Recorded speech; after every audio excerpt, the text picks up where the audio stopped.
martida sharafta leh dhammaantood oo mid walba ku salaamaya heerkiisa maamuus assalaamu calaykum waraxmatullaahi wabarakaatuh marweyn iyo mudanayaal salaan kadib maanta waxaa inoo sharaf ah oo inoo nasiib wanaaga in aynu goobjoog u nahay daahfurka suuqa dhaqaalaha horumarinta dhaqaalaha ee Berbera waa tallaabo horumarineed oo la xidhiidha kuwii ka horreeyey sida casriyeynta dekedda Berbera garoonka diyaaradaha iyo jidka Berbera Wajaalo ee loo yaqaano Berbera Corridor kaabayaasha horumarinta dhaqaale oo ay ku baxday $100 milyan waxaa dhammaantood hirgeliyey dowladda Imaaraadka Carabta iyo shirkadda oo ay hormood u tahay shirkadda DP World aad iyo aad baynu ugu mahadnaqaynaa dowladda Imaaraadka Carabta iyo shacbigooda waxay noo muujiyeen walaalnimo iyo waxtar haddaynu nahay Somaliland abaal weyn ayaynu u haynaa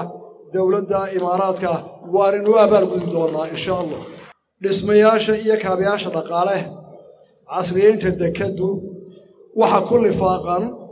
aqoon maamul iyo mid farsamo oo heer caalami ah oo ay dhaxli doonaan dhammaan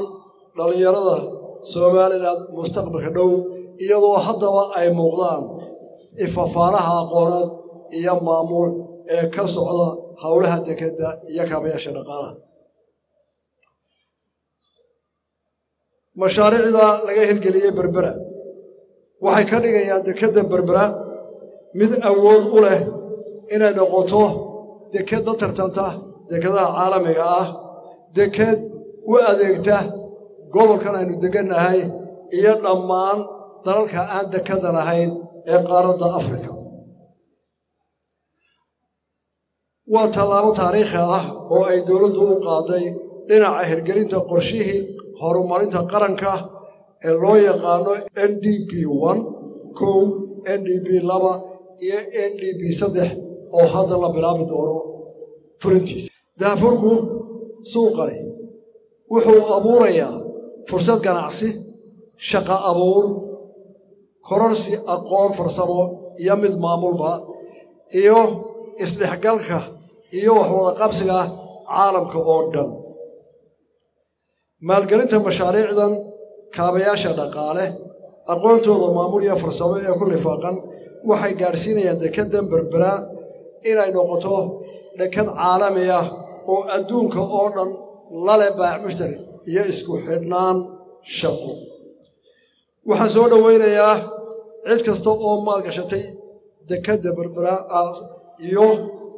suuqa dhaqaalaha ee Berbera iyo dalka Somaliland guud ahaanba waxa xaqiiqo ah in reer Somaliland ay dhaqan soo jireen oo 100 sanadood ka hor jiray ilaa haddana socda oo ganacsi ay leeyihiin oo ay adduunka la xiriiri jireen 100 sano ka hor hadday bariga tahay iyo hadday galbeedka tahayba dadweynaha reer Somaliland ku dhaqani waxay 100 sano ka hor ugu baxay baac mushtarkooda caalamka oo dhan ay ku wareegayeen gaar ahaan Soomaalida dhexdeeda magaca la yiraahdo kabare idoori oo micnaheedu Ingiriisi ku noqonayo partner of trade ganacsadihii wax bedelanayo waa intii aan lacagta adduunka la samaynin ayuu magacaasi baxay oo dadka Somaliland gaar ahaan Berbera iyo Sayra iyo Xiis iyo Maydka baac mushtaraya ay adduunka oo dhan wixii af Soomaali ku hadlaa la baac mushtaraya jireen oo ay kula baxeen weedhaas dowladdu waxay geed dheer iyo geed gaabanba u fuushaa sidii ay u xoojin lahayd jawiga fiican ee ganacsiga ee ka hana qaaday dhammaan Somaliland sidii uu soo xoogaysan lahaa tan waxay caalamka u muujinaysaa kaabayaasha casriga ah iyo adeegga hufan ee dekedda Berbera iyo dadka reer Somaliland oo leh furfurnaan iyo xirfad aqooneed ganacsi in ay tahay meel qof waliba la baaxmushtareyn karo hantidiisa ku aamini karo kana faa'iideysan karo waxna la wadaagi karo Somaliland ugu dambeyn waxaan u mahadnaqayaa shacbiga Somaliland dhamaantii oo suurta geliyay inuu dalkeenu horumarka gaadho waa awoodda shacbiga iyo rabitaanka inuu dalkeenu hore u marino dhamaanteen waanu sii xoojinaynaa waxaan si gaar ah ugu mahadnaqayaa nabadda